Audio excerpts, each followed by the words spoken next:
Depois de mais de um ano de pandemia, ainda nos restam inúmeras dúvidas sobre a Covid-19, suas características e suas mutações.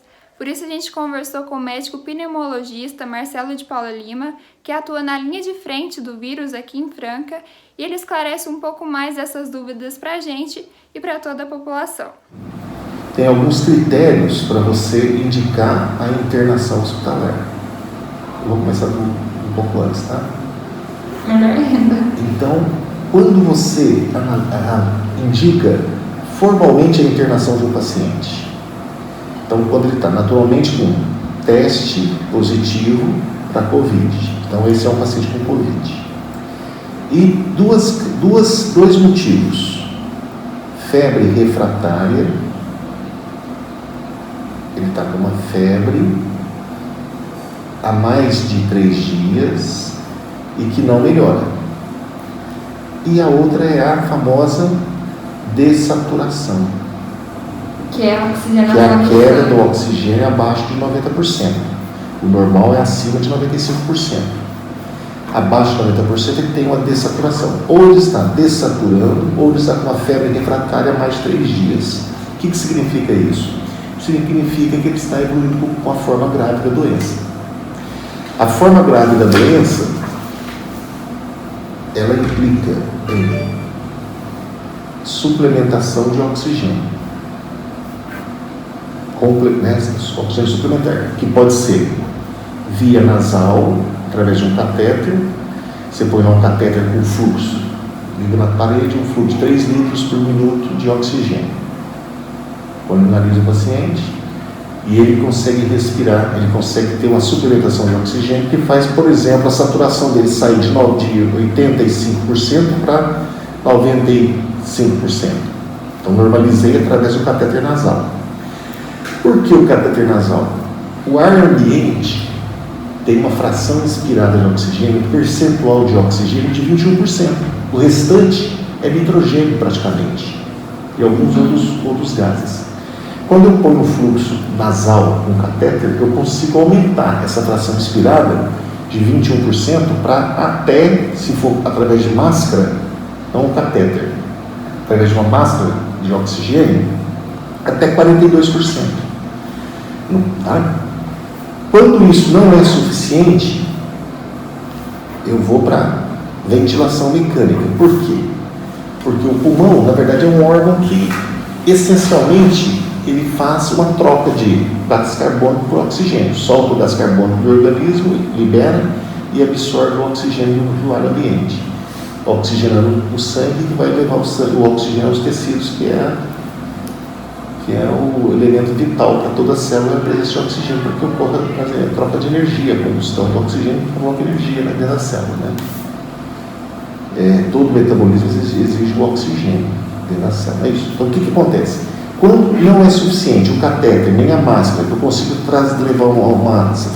elevar a saturação de oxigênio de 21% para 40%, 42%, e mesmo assim ele está saturando 88% e a frequência respiratória aumentando, porque quando ele não consegue botar o oxigênio acima de 90%, 95%, ele começa a aumentar a frequência respiratória do organismo para que ele possa respirar mais vezes e botar mais oxigênio. Por isso que aumenta. A pessoa fica. Ela não consegue capturar esse oxigênio. Sim. Eu respiro o normal até 18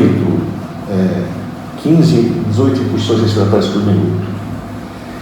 Se a minha saturação de oxigênio, se o meu oxigênio cai, a minha frequência respiratória aumenta para eu captar mais oxigênio. Se eu não consigo captar numa ventilação, eu começo a aumentar a frequência. Por isso que a pessoa fica dispneia na frequência respiratória. Isso requer gasto muscular. Vai chegar um ponto que a musculatura vai entrar em fadiga. Aí diminui a frequência, aí ele que não consegue oxigenar mesmo, aumenta o gás carbônico, ela para de respirar e para o coração. Então, se você não consegue suplementar através do catéter de oxigênio, através da máquina de oxigênio, aumentando a concentração inspirada de oxigênio, não consegue manter a saturação no nível adequado, diminuir a frequência respiratória, isso quer dizer que você vai precisar de colocar um respirador artificial. Esse respirador artificial é a famosa ventilação mecânica. Que é quando o paciente vai ser entubado. Quando o paciente vai ser entubado. A gente fala IOT, é intubação orotraqueal, que eu estou pela boca, um tubo até na traqueia. Intubação orotraqueal na traqueia.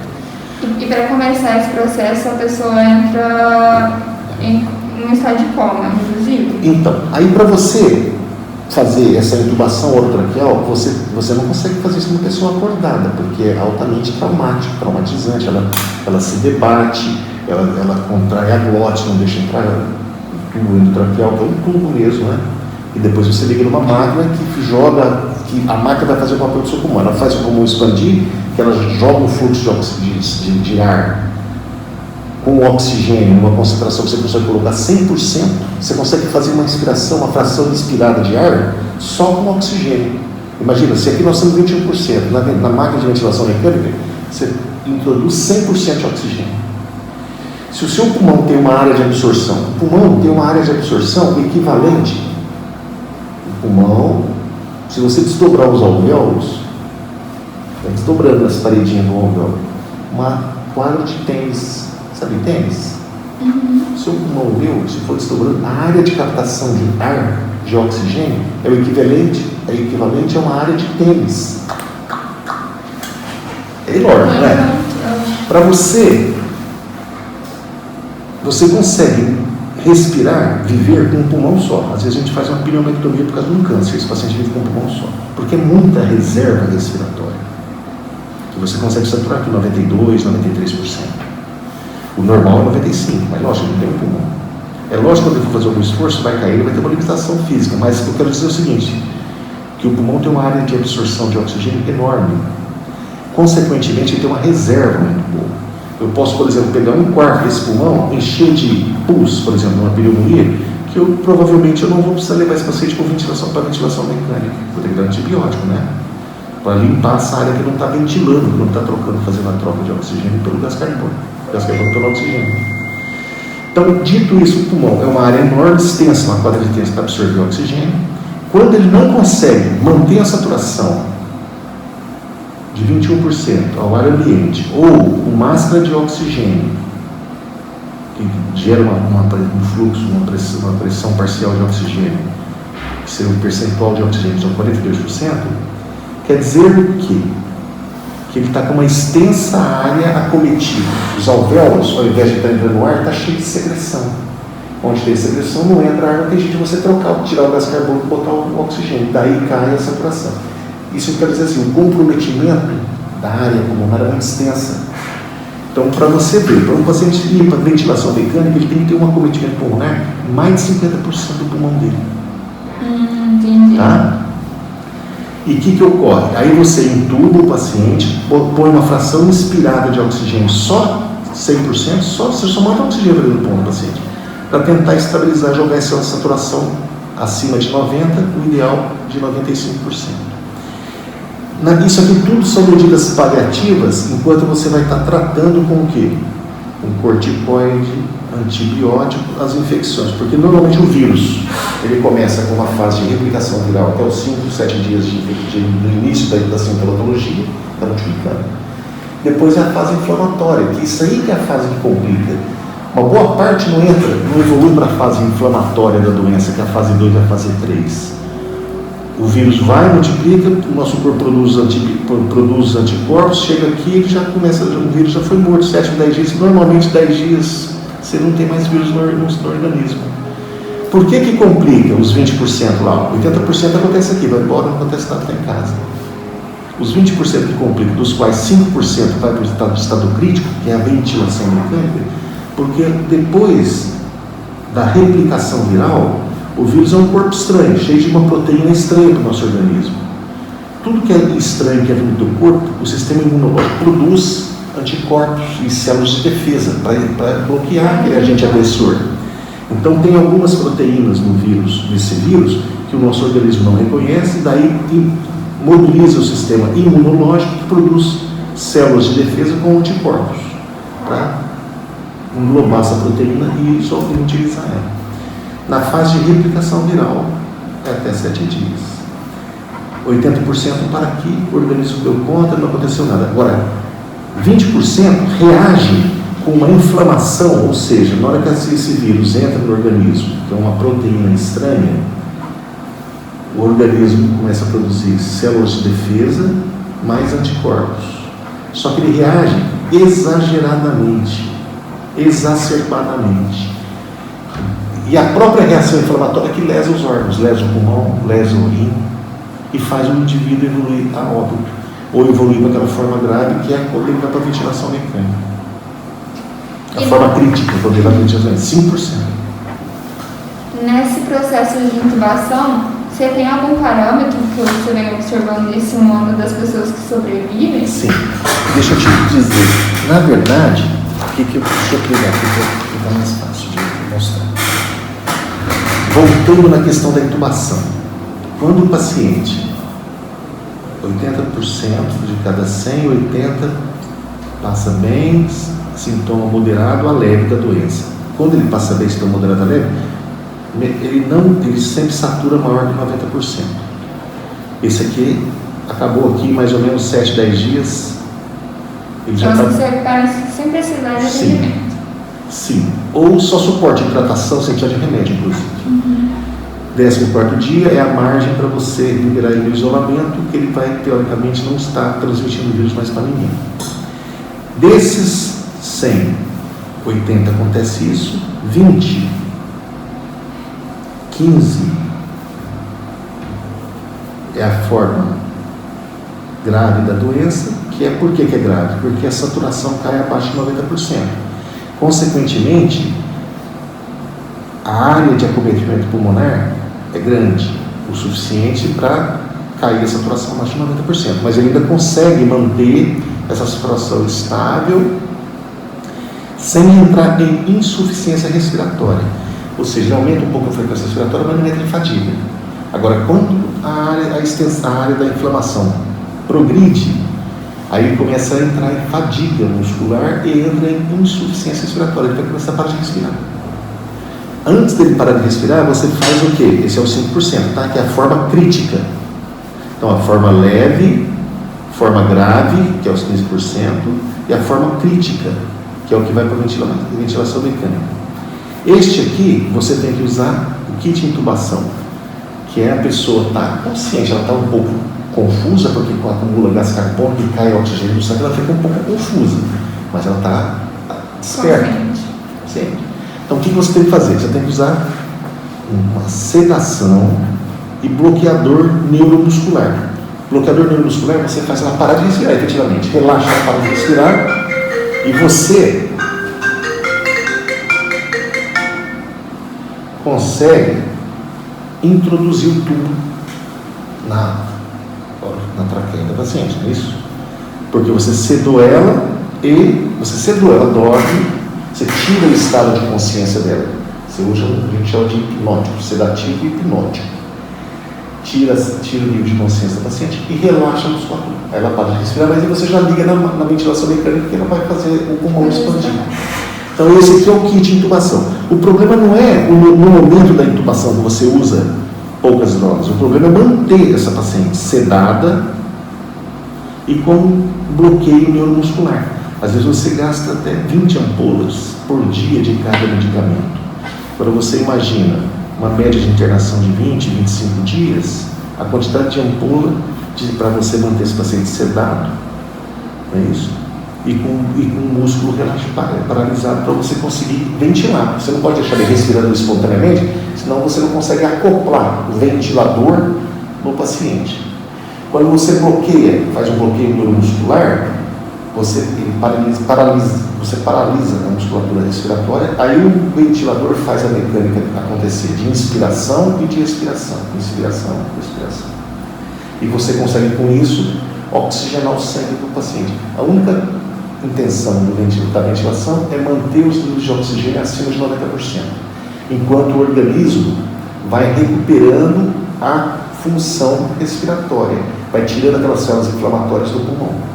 Aí sim, ele vai se recuperando e vai até reintegrar a normalidade anterior. Né? Aí você vai ver que os parâmetros do ventilador você vai diminuindo, ele vai reassumindo por si só, até você tirar ele do respirador e voltar a respirar espontaneamente. Então, a grande questão do kit hoje é porque aumentou muito as internações nessa segunda onda, em função das variantes que são muito mais transmissíveis, e prolongou, consequentemente, o tempo de internação. Também por que prolongou? Além de aumentar, em função dessas variantes serem muito virulentas, com pouco vírus a pessoa já contrai a infecção. O corona, na sua primeira versão, ele era menos virulento, ou seja, tinha que ter muita exposição a muito vírus para o organismo contrair a infecção. Esse não, com pouca coisa ele já entra no organismo da pessoa. Na verdade, o vírus, ele utiliza a nossa célula para se multiplicar, né? Então ele acopla, entra, vai lá no seu DNA, acopla o RNA dele e multiplica o vírus, e a célula morre. Essa é a fase de replicação. Então o que ocorre? Então, além dele ser mais virulento, e consequentemente mais transmissível, então tem muito mais gente que contrai a doença. Se você tem 100 pessoas que contraem a doença, 80 não acontece nada, 20 vai internar, 15 enfermaria, 5 ventilador, hoje você vai ter o quê? Se você tem 300, 3 vezes mais. E, consequentemente, 3 vezes mais morte, 3 vezes mais tudo, 3 vezes mais internações, que são os 15%, e mais os 5%. Dos 5%, quase que 40% vai a óbito, ou quiçá metade. Por que se estendeu mais a internação? As equipes estão mais bem treinadas, conseguindo controlar melhor a infecção durante a internação na CTI, e, consequentemente, você prolonga muitas vezes a internação, que pode resultar num sucesso ou acabar em óbito, mesmo prolongando. Antigamente falava 20, acho que 25 dias, por exemplo. E além do que, também pessoas mais jovens. Hoje, praticamente a metade dos pacientes que internam são abaixo de 60 anos. É isso que eu queria chegar também. A gente vê um perfil totalmente diferente. A gente até com 30 anos internado. Você acha que tem uma relação com essas variantes? Com certeza tem relação com a variante, que é muito mais transmissível e acomete o jovem também. Porque não é só reflexo da vacinação do idoso, porque ainda continua metade dos pacientes internados acima de 60 anos, a outra metade abaixo de 60 anos e com pacientes com 30 e 35 anos, inclusive na óbito, paciente com 30 e 35 anos. Isso cresceu muito, e é em função das variantes, com certeza. O impacto da vacina ainda não foi sentido nesse sentido, porque aumentou muito a transmissibilidade, mas ainda continua internando pessoas acima de 60, porque a vacina não chegou nos 60 anos ainda, a cobertura. Está nos 70, né? 68. 68 e ainda tem segunda dose, né? Que sim. Vai fazer o efeito. Às vezes tem a janela aqui ainda, da primeira para a segunda dose, que a pessoa não está imunizada. Mas o fato é que, nitidamente, esta variante tem um maior poder de transmissibilidade, de infectividade e transmissibilidade, né? Tanto de infectar quanto transmitir. E suscetibilidade para jovens também, não é só idoso. E quando a gente fala assim, fatores de risco, tá bom. Hipertenso e diabético. A grande maioria da população acima de 60 anos tem hipertensão. A grande maioria, uma boa parte tem diabetes, mas a grande maioria é hipertensão, que é a mais prevalente. Então é lógico que o cara vai internar lá com 62, ele é hipertenso, mas é cada hipertensão, não se sabe até hoje. Mas ele é hipertenso. Agora, não é a hipertensão que é um agravante. Pode ser agravante porque ele já tem a condição do organismo mais deteriorada. Então ele pode ter mais complicações tromboembólicas, cardiovasculares, no sentido de, por exemplo, ter infartal, ter acidente vascular cerebral, que é o derrame. Mas não atribui a culpa, né? A hipertensão propriamente, sim a condição orgânica dele como um todo. Né? E mais, agora, uma comorbidade que é gravíssima no manejo da doença é a obesidade. Por quê? O obeso, você não consegue ventilar, oxigenar ele adequadamente. Então, se você não consegue, vamos dizer que ele evolui, ele é um obeso com acometimento pulmonar de 30%. Eventualmente, ele vai precisar de internar em enfermaria para oxigenoterapia nasal ou sob máscara.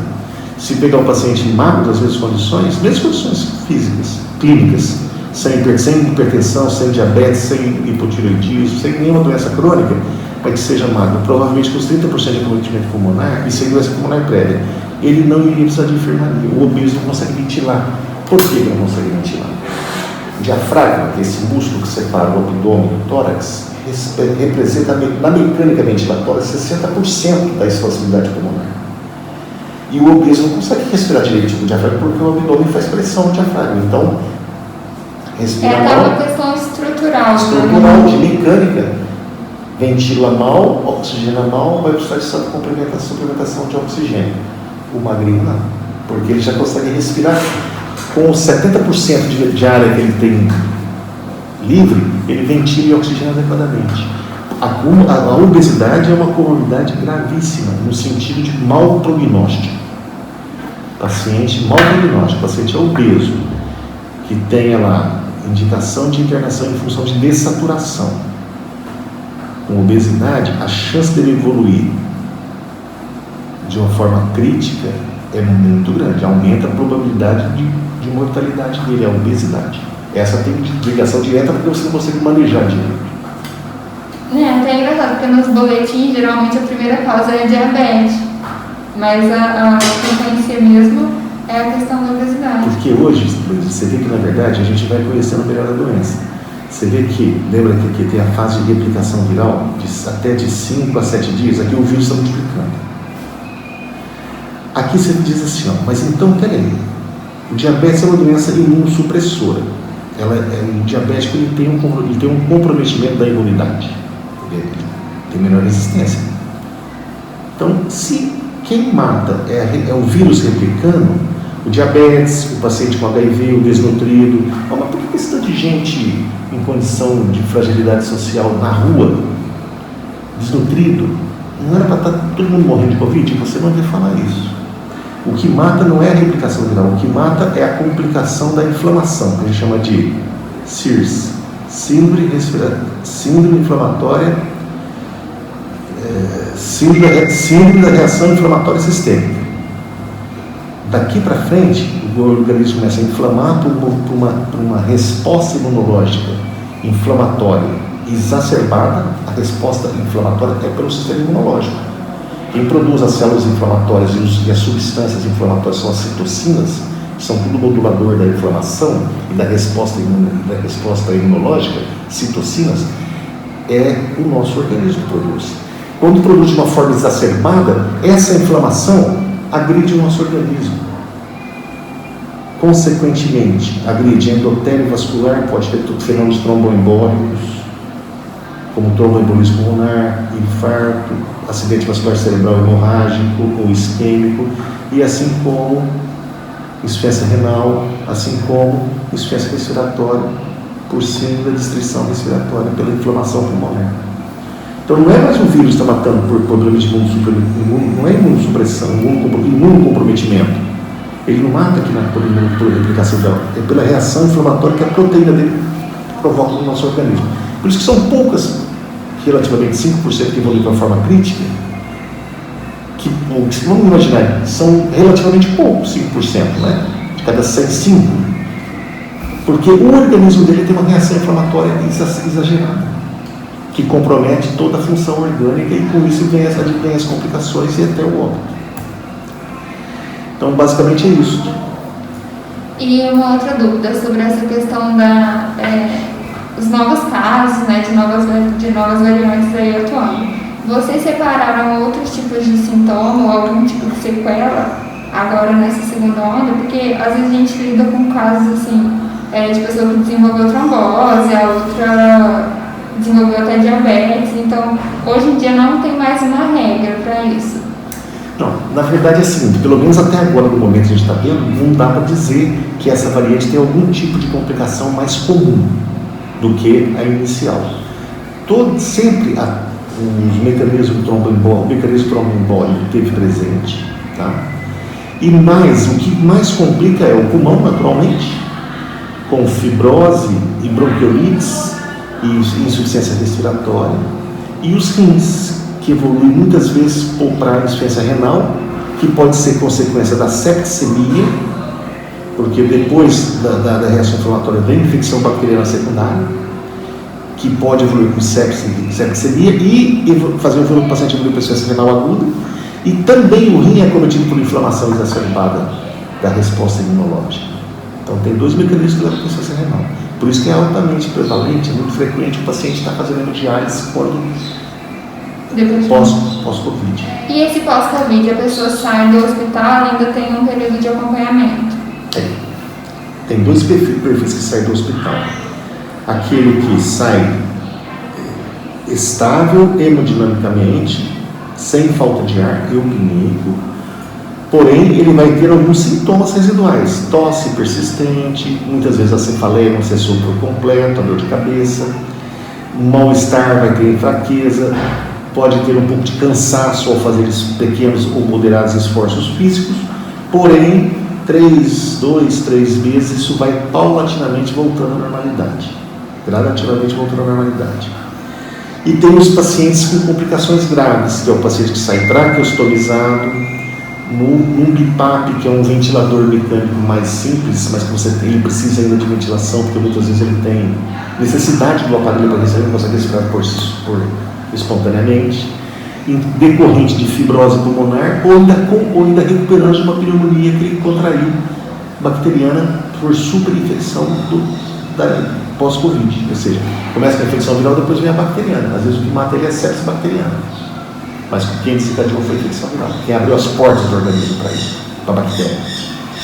Isso tem muitas, todos que entram, todo paciente que vai principalmente para a ventilação mecânica, praticamente 100% desenvolve pneumonia. Então você quebra as barreiras de defesa do pulmão.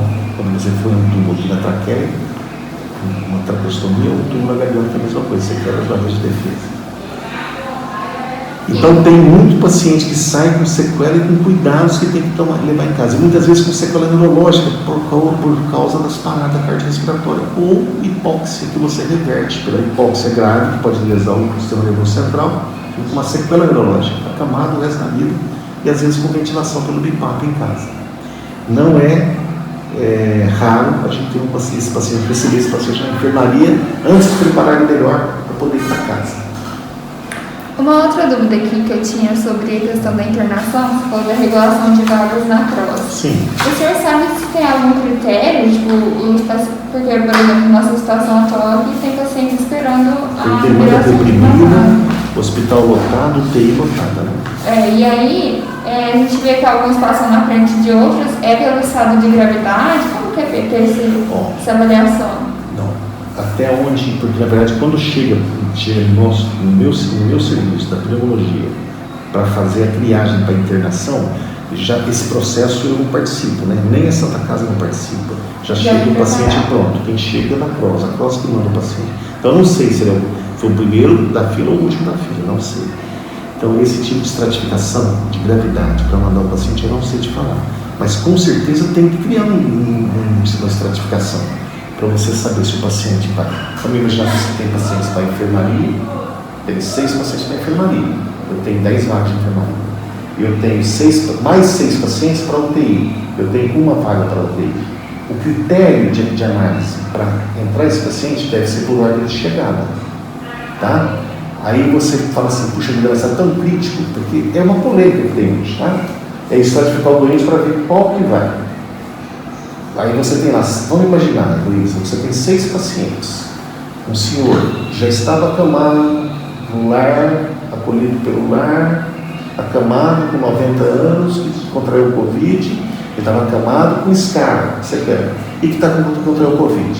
E chegou um rapaz de 35 anos, ele tem um detalhe, ele tem 1,70 m e pesa 110 kg, com Covid e transferência respiratória. Só que o vozinho é o segundo da fila, ou o primeiro, e ele é o 10º. Quem que vai na frente?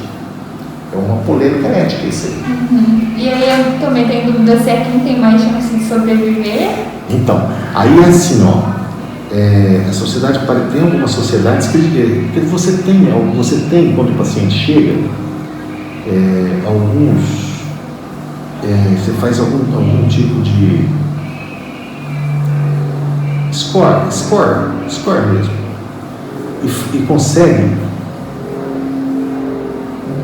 consegue distribuir esse paciente em nível de gravidade, com uma série de outros parâmetros que você caracteriza o paciente, que vai te dar um prognóstico dele. Fala assim, esse aqui vai 90% que vai morrer, esse aqui 10% que vai morrer.